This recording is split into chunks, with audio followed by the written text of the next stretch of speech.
In today's video, I'm gonna be showing you the exact way to lock any iPhone apps with password. All you have to need, open the Shortcuts app on your iPhone. If you don't have the Shortcut app, you can easily download the app from your App Store. So open the Shortcuts app. From Shortcut app, you have to select Automation and tap on New Automation. From this personal automation list, we have to scroll down and we have to select here App. Then tap on Choose next to App. And now select the app, which app you want to lock with password. So in my case, I'm selecting here Facebook, and you can select multiple apps at once. And tap on Done.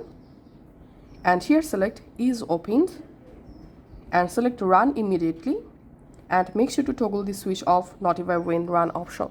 And tap on Next, and here select Create New Shortcut, and in search actions type here Lock Screen and add the lock screen, and then tap on Done, and we can see the automation created.